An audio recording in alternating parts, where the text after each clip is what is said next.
ഈ ഭരണസമിതി ചുമതലയിൽ വന്ന ആദ്യ നാളുകൾ മുതൽ തന്നെ ഞങ്ങൾക്ക് പലതരത്തിലുള്ള വിവരങ്ങൾ ലഭിക്കുന്നുണ്ട്. അതിൽ ഒരുപാട് കാര്യങ്ങൾ സത്യസന്ധമായിട്ടുള്ളതാണ്, ചിലതൊക്കെ തന്നെ എക്സാജറേറ്റ് വെർഷനാണ്. അതുകൊണ്ട് തന്നെ ഞങ്ങൾ എല്ലാ രേഖകളും പരിശോധിച്ച് തന്നെയാണ് വളരെ കൃത്യമായ നിരീക്ഷണത്തോടെയാണ് ഓരോ ചുവടും മുമ്പോട്ട് പോകുന്നത്. സജീവമായി കാര്യങ്ങളിൽ ഇടപെട്ട് തുടങ്ങിയപ്പോഴാണ് അനധികൃതമായ നിർമ്മാണ പ്രവർത്തനങ്ങളിലും കാര്യങ്ങളിലും സജീവമായിട്ട് ഇടപെട്ട് തുടങ്ങിയപ്പോഴാണ് തെരഞ്ഞെടുപ്പിൻ്റെ സമയമായത്. അപ്പോൾ നമുക്ക് കുറേ കാര്യങ്ങൾക്ക് പരിമിതി ഉണ്ടായിരുന്നു. പിന്നെ ദൈനംദിന പ്രവർത്തനങ്ങൾ മാത്രമേ ഇടപെടാനുള്ള അവസരമുണ്ടായിരുന്നുള്ളൂ. തെരഞ്ഞെടുപ്പ് കഴിഞ്ഞ് കോഡ് ഓഫ് കോണ്ടക്റ്റ് ഒക്കെ മാറിയതിന് ശേഷം ചില കാര്യങ്ങൾ അനധികൃതമായി നടത്തിയിട്ടുള്ള ചില കാര്യങ്ങൾ ഇടപെടുമെന്ന് ഞങ്ങൾ പറഞ്ഞിരുന്നു. അതിൻ്റെ അടിസ്ഥാനത്തിലാണ് കഴിഞ്ഞ ദിവസം ഹാർബർ വാർഡിൽ, കോവളം നിയോജകമണ്ഡലത്തിലെ ഹാർബർ വാർഡിലുള്ള മതിപ്പുറം, ആ പ്രദേശത്ത് 1-2 ഫ്ലാറ്റ് നിർമ്മാണവുമായി ബന്ധപ്പെട്ട് വന്ന കംപ്ലൈൻറ്റ് അടിസ്ഥാനത്തിൽ അവിടെ സന്ദർശനം നടത്തിയത്. വരുന്ന ആളുകൾ അതിൻ്റെ കൂടുതൽ കാര്യങ്ങൾ വ്യക്തമാകും. ഞാൻ അന്ന് തന്നെ മാധ്യമങ്ങളോട് പറഞ്ഞിട്ടുണ്ട്. അതുകൊണ്ട് അതല്ല ഇന്നത്തെ വിഷയമായതുകൊണ്ട് അത് ആവർത്തിക്കുന്നില്ല. അതിനെ തുടർന്ന് കഴിഞ്ഞ ഒരുപാട് നാളായി ഞങ്ങളുടെ വിവിധ സ്റ്റാൻഡിംഗ് കമ്മിറ്റി ചെയർമാൻമാരുടെ കയ്യിലും ഡെപ്യൂട്ടി മേയറുടെയും സെക്രട്ടറിയുടെയും മേയറുടെ ഓഫീസിലുൾപ്പെടെ നിരവധി കംപ്ലയിൻറ്റുകൾ നമ്മുടെ മാർക്കറ്റുകളെ കുറിച്ച് ലഭിക്കുന്നുണ്ട്. അതിലേറ്റവും കൂടുതൽ കംപ്ലയിൻറ്റ് ലഭിക്കുന്നത് പാളയം മാർക്കറ്റെക്കുറിച്ചാണ്. പാളയം മാർക്കറ്റിൽ നിങ്ങൾക്കൊക്കെ തന്നെ നമ്മളെപ്പോലെ തന്നെ അറിയാം, അവിടെ കുറേ നിർമ്മാണ പ്രവർത്തനങ്ങൾ സ്മാർട്ട് സിറ്റിയുടെ പേരിൽ നടക്കുകയായിരുന്നു. അതിൽ തന്നെ പോരായ്മകളുണ്ടെന്നുള്ള അഭിപ്രായമുണ്ട്. അതൊക്കെ തന്നെ അന്വേഷിക്കേണ്ടതായിട്ടുണ്ട്. കോർപ്പറേഷൻ്റെ ഉടമസ്ഥതയിലുള്ള മാർക്കറ്റുകൾ ലേലത്തിന് പലരും എടുക്കാറുണ്ട്. തിരഞ്ഞെടുപ്പായതുകൊണ്ട് തന്നെ ഞങ്ങൾ പുതിയ മാർച്ച് 31 കാലാവധി കഴിഞ്ഞ പലതും 2 മാസം കൂടി എക്സ്റ്റെൻഡ് ചെയ്ത് കൊടുത്തിരുന്നു. കാരണം കോഡ് ഓഫ് കോണ്ടാക്ട് നിലവിലുള്ളതുകൊണ്ട് ആ സമയത്ത് ലേലം ചെയ്യാൻ പാടില്ല. അതുകൊണ്ട് തന്നെ മെയ് മാസം 6-ാം തീയതി കോഡ് ഓഫ് കോണ്ടാക്ട് മാറിയിട്ട് ലേലം ചെയ്ത് പുതിയ ആൾക്കാർക്ക് കൈമാറാൻ വേണ്ടിയുള്ള സമയം, അപ്പോൾ ഈ മാസം അവസാനം വരെയാണ് നീട്ടിക്കൊടുത്തിരിക്കുന്നത്. ഈ സമയത്തൊക്കെ തന്നെ കരാറിലുള്ള എല്ലാ മാനദണ്ഡങ്ങളും ലംഘിച്ചുകൊണ്ട് അവിടെ പണപ്പിരിവ് നടക്കുന്നതായിട്ടുള്ള വിവരം കിട്ടിയിട്ടുണ്ട്. കഴിഞ്ഞ ദിവസം ഇന്നലെ മാധ്യമങ്ങളിലൊക്കെ വാർത്ത വന്നിട്ടുണ്ട്. ഒരു കുട്ടം മീൻ വച്ച് വിൽക്കുന്നതിന് 500 രൂപ അവിടെ കൊടുക്കേണ്ടതായിട്ടുണ്ട്. ഇത് ഇന്നൊന്നല്ല തുടങ്ങിയല്ല, 45 വർഷമായിട്ട്, 45 വർഷം മുമ്പ് ഒരു പക്ഷേ 500 ആയിരിക്കില്ല, ഇങ്ങനെ കൊടുത്തുകൊണ്ടിരിക്കുകയാണ്. അപ്പോൾ കഴിഞ്ഞ ദിവസം സെക്രട്ടറിയുടെ കൈവശം ഒരു ക്യാൻസർ രോഗിയായിട്ടുള്ള ഒരു കച്ചവടം നടത്തുന്ന വനിത വന്ന് പരാതിപ്പെട്ടു. സെക്രട്ടറി അപ്പം തന്നെ അന്വേഷിച്ചു, ഞങ്ങൾ ചർച്ച ചെയ്തു. അവരുടെ പരാതി വസ്തുതാപരമാണെന്ന് കണ്ടെത്തി ഉടൻ തന്നെ അവിടെയുള്ള എല്ലാ പിരിവുകളും നിർത്തിവെക്കാൻ ഒരു ഉത്തരവിട്ടു. അതിനുശേഷം ഇന്നലെ ഞങ്ങൾ ഭരണസമിതിക്ക് നേതൃത്വം കൊടുക്കുന്ന മുഴുവൻ പേരും പ്രധാനപ്പെട്ട ഉദ്യോഗസ്ഥരുൾപ്പെടെ അവിടെ സന്ദർശനം നടത്തിയിരുന്നു. ആ സന്ദർശനത്തിൻ്റെ അടിസ്ഥാനത്തിൽ ഒരു കാര്യം ബോധ്യമായത്, നോട്ടീസ് കൊടുത്തതിന് ശേഷം പിന്നെയുള്ള എല്ലാ പിരിവും അവിടെ അവസാനിപ്പിച്ചിരിക്കുകയാണ്. ഇനി എന്ത് ചെയ്യണമെന്ന് ഞങ്ങൾ ആലോചിക്കും. ആ സമയം തന്നെ ശ്രദ്ധയിൽപ്പെട്ട ഒരുപാട് വസ്തുതകളുണ്ട്, അവിടെ തിരുത്തേണ്ടതായിട്ടുണ്ട്. ഒന്ന്, സ്മാർട്ട് സിറ്റിയുടെ നേതൃത്വത്തിൽ നടത്തിയ നിർമ്മാണ പ്രവർത്തനങ്ങളിൽ പല റൂമുകൾക്കും പല കടമുറികൾക്കും അവിടെ കച്ചവടം നടത്താൻ സാധിക്കാത്തൊരവസ്ഥയാണ്. അതിനൊന്നും തന്നെ എയർ ഹോളില്ല, എയർ സർക്കുലേഷനുള്ള ഒരു സാധ്യതയുമില്ല, മുകളിലേക്ക് പോയിട്ട് ആൾക്കാർക്ക് സാധനം വാങ്ങാനുള്ള സൗകര്യമില്ല. അതുകൊണ്ട് തന്നെ കോടിക്കണക്കിന് രൂപ മുടക്കി ഉണ്ടാക്കിയ നിരവധി കടമുറികൾ, ഒരു 100 കുറയാത്ത കടമുറികൾ ഒഴിഞ്ഞു കിടക്കുകയാണ്. അപ്പോൾ നമ്മളെ അതിശയിപ്പിക്കുന്ന ഒരു കാര്യം, കണ്ണായ സ്ഥലത്ത്, കേരളത്തിലെ തന്നെ ഏറ്റവും പ്രധാനപ്പെട്ട സ്ഥലങ്ങളിലൊന്നാണല്ലോ പാളയം കണ്ണിമേറ മാർക്കറ്റ്, ഏറ്റവും പാരമ്പര്യമുള്ളതാണ്. അവിടെ ഇത്രയും കോടി രൂപ മുടക്കി ഒരു കെട്ടിടം കെട്ടിയിട്ടിട്ട് ഇത്രയും വർഷമായിട്ടും ഒരു കട പോലും ആരും ഒരാവശ്യത്തിന് എടുക്കുന്നില്ല എന്ന് പറഞ്ഞാൽ അതിൽ അശാസ്ത്രീയതയുണ്ട്. അതിനെ ചില കാര്യങ്ങൾ പുനഃപരിശോധിക്കേണ്ടതായിട്ടുണ്ട്. ഞങ്ങൾ ഉദ്യോഗസ്ഥരുമായിട്ട് ഇന്നലെ ചർച്ച നടത്തി, ഇനിയും വരും ദിവസങ്ങളിൽ ചർച്ച നടത്തും. അപ്പോൾ ശ്രദ്ധയിൽപ്പെട്ട മറ്റു ചില കാര്യമാണ്, ഈ 3 നില കെട്ടിടത്തിലേക്ക് കയറി പോകാൻ വേണ്ടി വളരെ വീതിക്കുള്ള സ്റ്റെയർ കേസ് ഉണ്ട്. ഈ സ്റ്റെയർ കേസൊക്കെ കെട്ടിയതിന് ശേഷം ആ സ്റ്റെയർ കേസിൻ്റെ മുൻപിൽ ചിലർ അവരുടെ കയ്യൂക്കുണ്ട്. നിരവധി കാലങ്ങളായി അവിടെ വിലസുന്ന ചില പ്രാദേശിക സംഘങ്ങൾ അവരുടെ കയ്യൂക്കുകൊണ്ട് ഇവിടെയൊക്കെ തന്നെ അനധികൃത നിർമ്മാണം നടത്തി കൈയടക്കി വച്ചിരിക്കുകയാണ്. അവിടെയൊക്കെ തന്നെ നിയമവിരുദ്ധമായിട്ട് മാംസവിൽപ്പനയും അതോടൊപ്പം തന്നെ മറ്റ് ബിസിനസ്സുകളും നടക്കുകയാണ്. ഇതിൽ പലരും ഇങ്ങനെ കട കെട്ടിയിട്ടിട്ട് 1000 രൂപ 2000 രൂപ ഓരോ ദിവസത്തേക്കും, ഒരു ദിവസത്തേക്ക് 1000 2000 3000 രൂപയ്ക്ക് പല ബിനാമികൾ പേരുകളിലും വാടകയ്ക്ക് കൊടുക്കുകയാണ്. അപ്പോൾ അങ്ങനെ വളരെ വലിയ ക്രമക്കേടാണ് നടക്കുന്നത്. അതിൻ്റെ അടിസ്ഥാനത്തിൽ ഇന്നലെ വീണ്ടും ചേർന്ന ഭരണസമിതിയുടെ സ്റ്റാൻഡിംഗ് കമ്മിറ്റി ചെയർമാന്മാരുടെയൊക്കെ യോഗത്തിൽ അനധികൃതമായിട്ടുള്ള എല്ലാ നിർമ്മാണ പ്രവർത്തനങ്ങളും പൊളിച്ചു മാറ്റാൻ തീരുമാനിച്ചിട്ടുണ്ട്. ഇന്ന് അതിൻ്റെ ആദ്യഘട്ട നടപടി ആരംഭിച്ചു. ഞായറാഴ്ച ആയിരുന്നിട്ടും ആ പ്രശ്നത്തിൻ്റെ ഗൗരവം മുഖവിലേക്ക് എടുത്തുകൊണ്ടാണ് ഉദ്യോഗസ്ഥർക്കൊക്കെ തന്നെ ഇന്ന് ഡ്യൂട്ടി നിശ്ചയിച്ച് ആദ്യഘട്ട നടപടികൾ ആരംഭിച്ചിട്ടുണ്ട്. കോർപ്പറേഷനിലെ ആവശ്യമായ ഉദ്യോഗസ്ഥരെയൊക്കെ ഞങ്ങൾ അതിന് പ്രയോജനപ്പെടുത്തിയിട്ടുണ്ട്. ഇനി വരാൻ പോകുന്ന ദിവസങ്ങളിൽ ഇനിയും ചെയ്യാനുണ്ട്. ഇത് ഫസ്റ്റ് സ്റ്റെപ്പാണ്. നാളെ കൂടുതൽ രേഖകൾ, കാരണം ഇത് വർഷങ്ങൾക്ക് മുമ്പ് ചെയ്തതായതുകൊണ്ട് പല ജീവനക്കാരുമാണ് ഇത് കൈകാര്യം ചെയ്യുന്നത്. അപ്പോൾ ഇന്ന് ഞായറാഴ്ച ആയതുകൊണ്ട് എല്ലാവരിൽ നിന്നും രേഖകൾ വാങ്ങി പരിശോധിക്കാൻ സാധിച്ചിട്ടില്ല. ഇന്നലെ രേഖകൾ പരിശോധിച്ചതിൻ്റെ അടിസ്ഥാനത്തിൽ അനധികൃത നിർമ്മാണമെന്ന് തോന്നിയ ബോധ്യമായ കെട്ടിടങ്ങളാണ് അല്ലെങ്കിൽ നിർമ്മാണങ്ങളാണ് ഇന്ന് പൊളിച്ചത്. വരും ദിവസങ്ങളിൽ ഈ രേഖകൾ പരിശോധിച്ചതിന് ശേഷം അനധികൃതമായി നിർമ്മിച്ചിട്ടുള്ള കാര്യങ്ങളൊക്കെ തന്നെ ഞങ്ങൾ പൊളിച്ചു മാറ്റും. ഇതിൽ മറ്റൊന്ന് പറയുവാനുള്ളത്, തിരുവനന്തപുരം കോർപ്പറേഷനിൽ വ്യാപകമായി പല സ്ഥലങ്ങളിലും അനധികൃത നിർമ്മാണങ്ങൾ നടത്തിയിട്ടുണ്ട്. അതിൽ കച്ചവടം പൊടിപൊടിക്കുന്നുണ്ട്. അങ്ങനെ ചെയ്തിട്ടുള്ളവരോട് ഞങ്ങൾ പറയുന്നു, നിങ്ങൾ തന്നെ ആ വസ്തുക്കൾക്ക് നാശം വരാതെ അതിനെ പൊളിച്ചു മാറ്റണം. അങ്ങനെ നിർമ്മിക്കണമെന്നുണ്ടെങ്കിൽ മതിയായ രേഖകൾ സഹിതം മതിയായ ഘടകങ്ങൾ ഹാജരാക്കി ലൈസൻസ് നേടുക. അതിനെന്തെങ്കിലും ബുദ്ധിമുട്ടുണ്ടെങ്കിൽ, നിയമപരമായിട്ട് നിങ്ങൾക്ക് കിട്ടേണ്ട ലൈസൻസ് കിട്ടുന്നില്ലെങ്കിൽ ഭരണസമിതിയെ സമീപിച്ചു കഴിഞ്ഞാൽ ഞങ്ങളതിലിടപെടും. അല്ലാതെ അനധികൃതമായി നിർമ്മിച്ചിട്ടുള്ള എല്ലാ നിർമ്മാണ പ്രവർത്തനങ്ങളും പൊളിച്ചു മാറ്റണം. അങ്ങനെയുള്ള നിർമ്മാണങ്ങളിൽ നിന്ന് നിങ്ങൾ പിന്മാറണം. കോർപ്പറേഷന് ഒന്നും പൊളിച്ചു മാറ്റുവാനുള്ള ആഗ്രഹമില്ല. പക്ഷേ അത് തുടർന്ന് പോയി കഴിഞ്ഞാൽ ഞങ്ങൾക്ക് നിയമപരമായിട്ടുള്ള നടപടികളായി മുന്നോട്ട് പോകേണ്ടി വരും. ഇക്കാര്യങ്ങളാണ് സൂചിപ്പിക്കാനുള്ളത്. നടപടികൾ ഇനിയും തുടരും.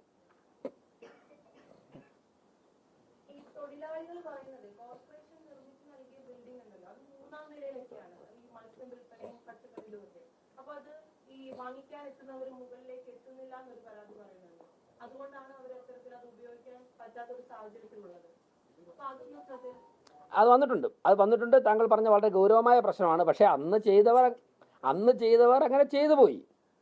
അന്ന് ചെയ്തവർ ശ്രദ്ധിക്കണമായിരുന്നു. 3-ാം നിലയിലൊരു കടമുറി കെട്ടിയാൽ അവിടേക്ക് കച്ചവടം നടത്തുന്ന ആൾക്കാരും പോകാൻ സാധിക്കണം, കസ്റ്റമേഴ്സിനും പോകാൻ സാധിക്കണം.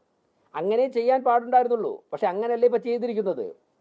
അപ്പോൾ ഈ ഭരണസമിതി ആ ഒരു ചലഞ്ച് ഏറ്റെടുക്കുകയാണ്. അതിനെങ്ങനെ പരിഹരിക്കാം, അതിൻ്റെ ഭാഗമായിട്ടാണ് അതിന് തടസ്സം നിൽക്കുന്ന ആ സ്റ്റെയർ കേസിലേക്കുള്ള മുന്നിലുള്ള കടകൾ ഞങ്ങളിന്ന് പൊളിച്ചു മാറ്റിയത്. ഇനി അടുത്ത സ്റ്റെപ്പ് ആലോചിക്കും. അവിടെ ലിഫ്റ്റ് സംവിധാനം പ്രോപ്പർ അല്ലെന്നാണ് പറയുന്നത്. മാർക്കറ്റിൽ ഏത് തരത്തിൽ നമുക്കത് പ്രോപ്പറാക്കാൻ സാധിക്കും? എന്തായാലും നിർമ്മിച്ചു പോയില്ലേ. മുൻ ഭരണസമിതിയാണല്ലോ അത് ചെയ്തപ്പോൾ ശ്രദ്ധിക്കണമായിരുന്നു. നിലവിലുള്ള സാഹചര്യത്തിൽ നിന്നുകൊണ്ട് പരമാവധി നമുക്ക് എങ്ങനെ സൗകര്യപ്രദമാക്കാം എന്നുള്ളതിനെ കുറിച്ച് ഞങ്ങൾ ചിന്തിക്കും. ഞങ്ങൾ എക്സ്പെർട്ടുകളുമായിട്ട് ആലോചിക്കും, എഞ്ചിനീയർമാരുമായിട്ട് ആലോചിക്കും.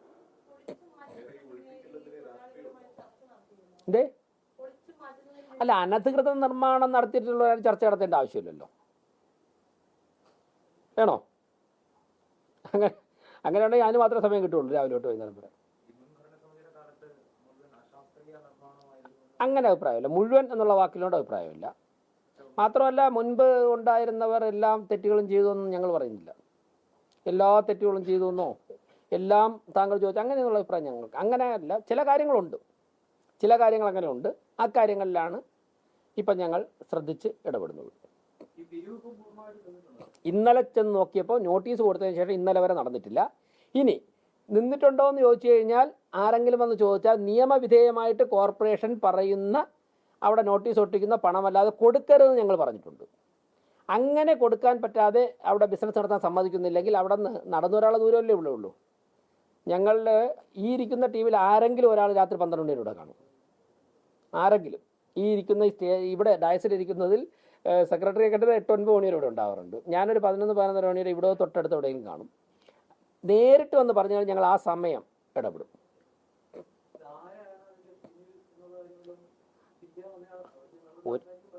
ഒരുപാട് കാര്യങ്ങൾ അന്വേഷിക്കണമല്ലോ അല്ലേ? നിങ്ങളെന്ന് അന്വേഷിച്ച് നോക്കണം. ഞാനായിട്ടത് പറയണം. എന്നെക്കാൾ പെട്ടെന്ന് നിങ്ങൾക്ക് വരാൻ കിട്ടും.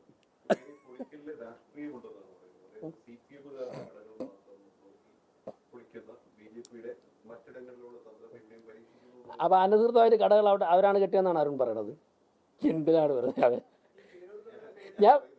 ഞാൻ പറഞ്ഞത്, ഞങ്ങളിന്ന് പൊളിച്ച കടകൾ ഏതെങ്കിലും അനധികൃതമായിട്ട് അല്ല നിയമവിധേയമായിട്ട് കെട്ടിയ ഏതെങ്കിലും കടകളിൽ പൊളിച്ചിട്ടുണ്ടോ? പറയണം. അല്ല, രേഖകൾ കാണിച്ചാൽ മതി. നിയമവിധേയമായിട്ട് നിർമ്മാണം നടത്തിയ ഏതെങ്കിലും കടകളുടെ അടുത്തോട്ടെങ്കിലും ഇറങ്ങി പോയിട്ടുണ്ടോ?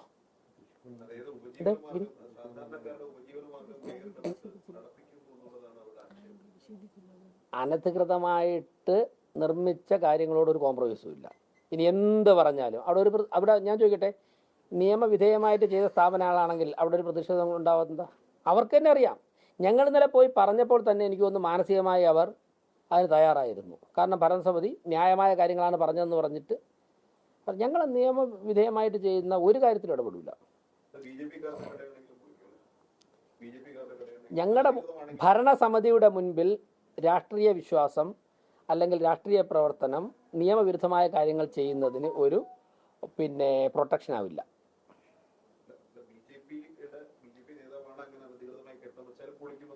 അത് നിങ്ങളുടെ ചോദ്യമാണ്. ഞാൻ പറഞ്ഞതിലെല്ലാം ഉണ്ട്. അടുത്ത ചോദിക്കാൻ പോണ ചോദ്യത്തിന് ഉത്തരം അതിലുണ്ട്.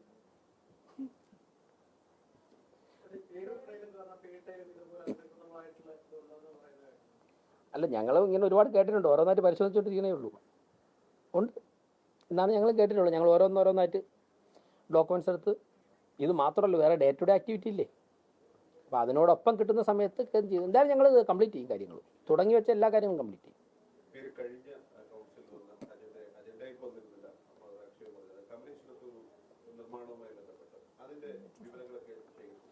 അത് കോർപ്പറേഷൻ സെക്രട്ടറിയെ അതിൻ്റെ അന്വേഷണത്തിന് ചുമതലപ്പെടുത്തിയിട്ടുണ്ട്. സെക്രട്ടറി വളരെ കൃത്യമായിട്ട് സമയബന്ധിതമായിട്ട് ആ കാര്യങ്ങൾ പൂർത്തിയാക്കിയിട്ടുണ്ട്. അടുത്ത കൗൺസിൽ തന്നെ അത് പറയാം. ഒരു കൗൺസിൽ പറഞ്ഞ കാര്യം, അന്വേഷണം നടക്കുന്ന കാര്യം കൗൺസിൽ തന്നെ അതിൻ്റെ മറുപടി പറയാം.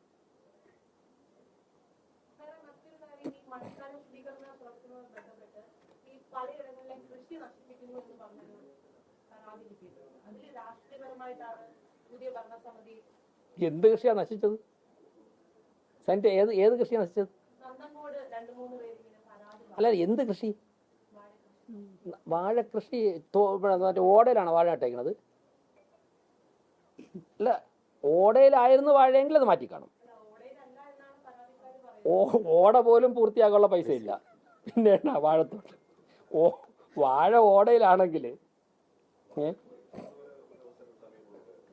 ഓടയിലാണെങ്കിൽ ചിലപ്പോ സനീറ്റ ചോദിച്ചിരി ചിരി വരെയാണ്.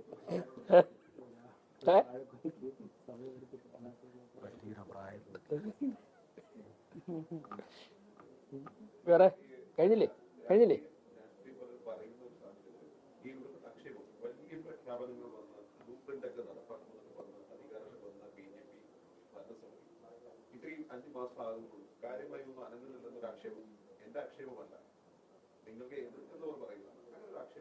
കാര്യമായിട്ട് അനങ്ങുന്നതുകൊണ്ടാണ് ഞായറാഴ്ച ഉച്ചയായിട്ട് നിങ്ങൾ ഇത്രയും പേര് ഇവിടെ ഇരിക്കുന്നത്.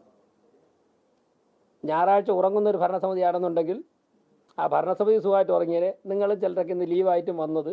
ഗൗരവമുള്ള വിഷയങ്ങളിൽ ഭരണസമിതി ആഴ്ച പോലും നോക്കാം. സർക്കാർ ഉദ്യോഗസ്ഥ പോലും വന്നിരിക്കുക ഞായറാഴ്ച. നിങ്ങളുടെ മുൻപിൽ 3 മണിക്ക് ഇത് കാര്യം പറയാൻ വേണ്ടി ഇരിക്കണമെങ്കിൽ എത്ര മണിക്ക് വന്നതാണ് ഇവിടെ? രാവിലെ ഒരു 8 മണിക്കെങ്കിലും അവധി ദിവസം ഇതിനുള്ള തയ്യാറെടുപ്പുകൾ നടത്തിയാറ്റില്ലേ ഞങ്ങൾ ഏറ്റെടുത്ത വർക്ക് പൂർത്തിയാക്കിയിട്ട്? എത്ര ആരോഗ്യ വിഭാഗത്തിലെ ജീവനക്കാരാണ് യൂണിഫോം ഇട്ടിട്ട് സ്ത്രീകൾ? കൊട്ടാരക്കര എന്നാണ് അവിടുത്തെ HI വന്നത്. അവിടുത്തെ ഹെൽത്ത് ഇൻസ്പെക്ടർ വന്ന് കൊട്ടാരക്കരയിൽ നിന്ന് രാവിലെ ഒരു ലേഡി 7 മണിക്ക് തിരിച്ചിട്ടാണ് രാവിലെ ഇവിടെ വന്നത്. എത്ര പുരുഷന്മാരായിട്ടുള്ള ഉദ്യോഗസ്ഥരാണ് ഇന്നത്തെ ഒരു ദിവസം ഞായറാഴ്ച വ്യക്തിപരമായ ആവശ്യങ്ങൾ മാറ്റിവെച്ച്? അപ്പോൾ ഭരണസമിതി അത്രയും സജീവമായി ഇടപെടുന്നതുകൊണ്ടും ചലിക്കുന്നത് കൊണ്ടും ജീവനക്കാർ അത്രത്തോളം സഹകരിക്കുന്നത് കൊണ്ടുമാണ് ഞായറാഴ്ച പോലും ഞങ്ങൾ ഈ കാര്യങ്ങൾ ഇടപെടാൻ പറ്റുന്നത്.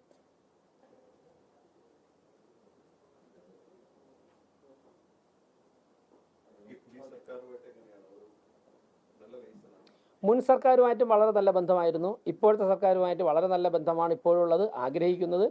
ബഹുമാനപ്പെട്ട മുഖ്യമന്ത്രിയെ ഞങ്ങൾ പോയി കണ്ടിരുന്നു. കണ്ട സമയത്ത് വളരെ പോസിറ്റീവായിട്ടാണ് അദ്ദേഹം പ്രതികരിച്ചത്. ഞങ്ങളും വളരെ ക്രിയാത്മകമായിട്ടുള്ള പിന്തുണ ഗവൺമെൻറ് നൽകുകയും വികസനത്തിന് വേണ്ടിയുള്ള എല്ലാ സഹായവും ചോദിച്ചിരുന്നു. അതിനുശേഷം 2 മന്ത്രിമാരെ കണ്ടു. നമ്മുടെ തിരുവനന്തപുരത്തുള്ള 2 മന്ത്രിമാർ, ശ്രീ കെ മുരളീധരനെയും ശ്രീ CP ജോണിനെയും. ഈ 2 വിഭാഗവും കോർപ്പറേഷനുമായിട്ട് സഹകരിച്ച് പോകേണ്ട. CP ജോൺ, അതും കൂടെ പറയാം, ഒരു ആദ്യഘട്ടം സംസാരിച്ചു. KSRTC ആണല്ലോ കോർപ്പറേഷനുമായിട്ട്, നമ്മുടെ 115 ബസ്സും കൂടെ അവിടെ ഓടുകയാണല്ലോ. സംസാരിച്ചു. അതിൻ്റെ അടിസ്ഥാനത്തിൽ മന്ത്രിയുടെ സാന്നിധ്യത്തിൽ തന്നെ, ബഹുമാനപ്പെട്ട മന്ത്രിയുടെ സാന്നിധ്യത്തിൽ തന്നെ അടുത്ത ദിവസം വീണ്ടും KSRTC ഉദ്യോഗസ്ഥരുമായിട്ട് ഞങ്ങൾ ചർച്ച നടത്തുന്നുണ്ട്. കഴിഞ്ഞ ഘട്ടം നടത്തിയ ചർച്ചകളുടെ തുടർച്ചയായിട്ട് അതിൽ ഇലക്ട്രിക് ബസ്സുകൾ നഗരത്തിൽ ഓടുന്നതിൻ്റെ വിവിധ വശങ്ങൾ കഴിഞ്ഞ ദിവസം കണ്ടപ്പോൾ സംസാരിച്ചിരുന്നു. പിന്നെ മറ്റൊരു കാര്യം മന്ത്രിയുടെ ശ്രദ്ധയിൽപ്പെടുത്തിയത്, ഇന്നലെ ഞാനും അനുഭവസ്ഥനാണ്, നിങ്ങളൊക്കെ പല ദിവസവും അനുഭവിച്ചു കാണും. വൈകുന്നേരം ഒരു 6 മണിയായി കഴിഞ്ഞാൽ ഈ നമ്മുടെ സിറ്റിയിലെ പല ഭാഗങ്ങളിലും ഇതര സംസ്ഥാനങ്ങളിലേക്ക് പോകുന്നതും കേരളത്തിൽ തന്നെ മലബാർ മേഖലയിലേക്കും പാലക്കാടൊക്കെ പോകുന്ന ബസ് വരും, മൾട്ടി ആക്സിൽ ബസ്സുകളൊക്കെയാണ്. ഈ ബസ്സുകൾ കൊണ്ടുവന്ന് യാത്രക്കാരെ കയറ്റുന്നത് കൊണ്ട് തന്നെ വളരെ വലിയൊരു സമയം ബ്ലോക്ക് ആവാറുണ്ട് റോഡ്, പ്രത്യേകിച്ച് തമ്പാനൂർ, അരിസ്റ്റോ അവിടെയൊക്കെ.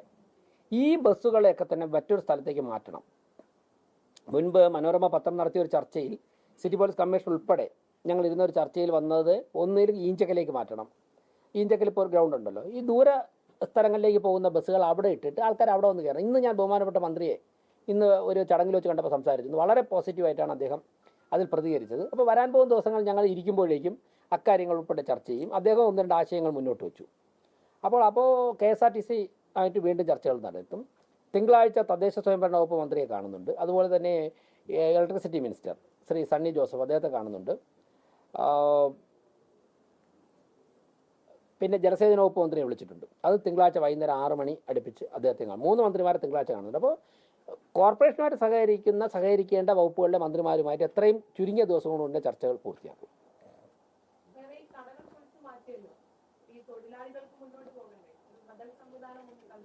അനധികൃതമായ കടകളിൽ നിന്ന തൊഴിലാളികളുടെ ഉത്തരവാദിത്വം മുതലാളിക്ക് തന്നെയാണ്. അത് മുതലാളി വാങ്ങിക്കോളൂ.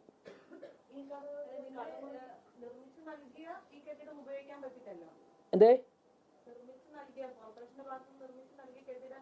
ആ കെട്ടിടങ്ങൾ ഉപയോഗിക്കേണ്ടവരിയ്ക്കുന്നത് റോഡിലാണ്.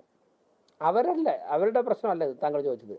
അതായത് സന്നിറ്റ, ആ കടകൾ ഉപയോഗിക്കേണ്ട ഈ മത്സ്യ കച്ചവടം നടത്തുന്ന വീട്ടമ്മമാർ, സ്ത്രീകളൊക്കെ ഉണ്ടല്ലോ, അതുപോലെ അങ്ങനെയുള്ള ചെറുകിട കച്ചവടം നടത്തുന്നവരാണ്. അവർക്കാണ് മുകളിലേക്ക് കയറാൻ പറ്റാത്തത്. അവരുടെ ഒരു ഉപകരണങ്ങൾക്ക് തടസ്സപ്പെടുത്തിയിട്ടില്ല. അവരുടെ പ്രശ്നം അഡ്രസ്സ് ചെയ്തതിന് ശേഷം മാത്രമേ അവരവിടെ നിന്ന് മാറാൻ പറയുള്ളൂ. ഇപ്പോൾ ചെയ്തത് വൻകിട കടകൾ നിർമ്മിച്ച് അവിടെ അനധികൃതമായ നിർമ്മാണം നടത്തിയവർക്കാണ് നടപടിയെടുത്തത്. അവരുടെ തൊഴിലാളികളുടെ കാര്യം അവർ നോക്കും. അതായത് ഇവരൊക്കെ തന്നെ പരമ്പരാഗതമായിട്ട് കച്ചവടം നടത്തിക്കൊണ്ടിരുന്നവരാണ്. അവർക്ക് മുൻ ഭരണസമിതിയും സ്മാർട്ട് സിറ്റിയെ കൂടെ ചേർന്നിട്ട് കടമുറികൾ നിർമ്മിച്ചു കൊടുത്തു. ആ കടമുറികളിൽ നിന്ന് അവർക്ക് ബിസിനസ് നടത്താൻ പറ്റുന്നില്ല. ഇതാണ് അവരുടെ പ്രശ്നം. കാരണം അങ്ങോട്ട് കസ്റ്റമേഴ്സ് ചെല്ലുന്നില്ല. അവർക്ക് കയറാൻ വേണ്ടിയിട്ട് സ്റ്റെയർ കേസൂടെ കയറാനായിട്ടുള്ള ബുദ്ധിമുട്ടുണ്ട്. ഇതൊക്കെയാണ് അവരുടെ പ്രശ്നം. മാത്രമല്ല അവിടെ എയറേഷൻ ഇല്ല. അത് വസ്തുതയാണ്. എയർ സർക്കുലേഷൻ ഞങ്ങളെല്ലാം ഇന്നലെ പോയി. നിങ്ങൾ പോയാലും നിൽക്കാൻ പറ്റില്ല. ഇന്നലെ പോയ മാധ്യമപ്രവർത്തകർക്ക് തന്നെ അറിയാം. അപ്പോൾ അതൊരു ഇഷ്യൂ ആണ്, റിയാലിറ്റിയാണ്. ആ റിയാലിറ്റി നമ്മൾ അഡ്രസ്സ് ചെയ്യണം.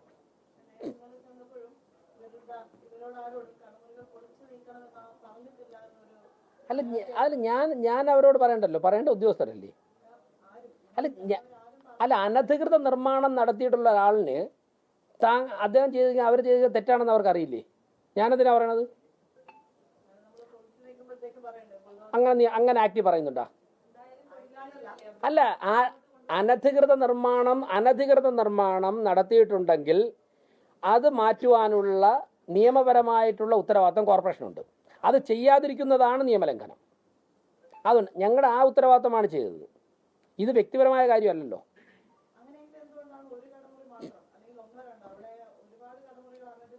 അതിൻ്റെ ഉത്തരം ഞാൻ ആദ്യം പറഞ്ഞു.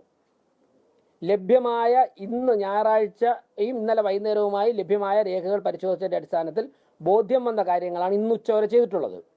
ഇത് തുടരും. അവിടെ മാത്രമല്ല, തിരുവനന്തപുരം സിറ്റിയിലുള്ള അനധികൃത നിർമ്മാണങ്ങളുമായി ബന്ധപ്പെട്ടുള്ള രേഖകൾ പരിശോധിച്ച് ബോധ്യപ്പെടുന്നതിൻ്റെ അടിസ്ഥാനത്തിൽ ഉദ്യോഗസ്ഥർക്കും ഭരണസമിതിക്കും ബോധ്യപ്പെടുന്ന എഞ്ചിനീയറിംഗ് ഡിപ്പാർട്ട്മെൻറ്റ് ഉൾപ്പെടെ ഇപ്പോൾ മരാമത്ത് ചെയർപേഴ്സൺ ഉണ്ടല്ലോ, അവരൊക്കെ ഞായറാഴ്ച വന്നിരിക്കുന്നതിന് ഇത് പരിശോധിച്ച് ബോധ്യപ്പെടാനാണ്. ബോധ്യപ്പെടുന്നതിൻ്റെ അടിസ്ഥാനത്തിൽ ഞങ്ങൾ ഇനിയും തുടരും. ഒരു ദിവസം കൊണ്ട് തീർക്കാൻ പറ്റുന്ന പ്രോസസ് അല്ലല്ലോ. സ്വാഭാവികമായിട്ട് വർക്ക് ആവശ്യപ്പെടുകയാണെങ്കിൽ സാഹചര്യം അനുസരിച്ച് വരുമല്ലോ. അവർക്ക് സന്തോഷമാണ്. ഈ അനധികൃത നിർമ്മാണം കൊണ്ടൊക്കെ ഏറ്റവും ബുദ്ധിമുട്ടുണ്ടാകുന്ന ഉദ്യോഗസ്ഥർക്കാണ്.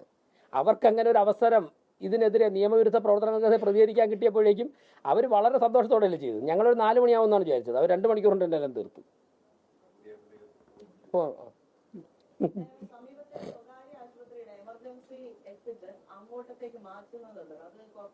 എവിടത്തെ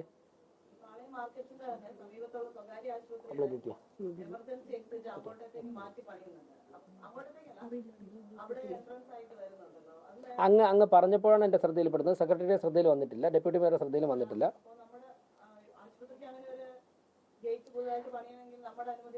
അല്ല, പുതിയ നിർമ്മാണം നടത്തണമെങ്കിൽ അനുമതി വേണമെന്നുള്ളത് നിയമമാണ്. ഇനി ഞങ്ങൾക്ക് എന്തെങ്കിലും പരാതി വരികയോ അങ്ങനെ അവിടുത്തെ ഉദ്യോഗസ്ഥർ വഴി ശ്രദ്ധയിൽപ്പെടുകയാണെങ്കിൽ കാര്യം പരിശോധിക്കും.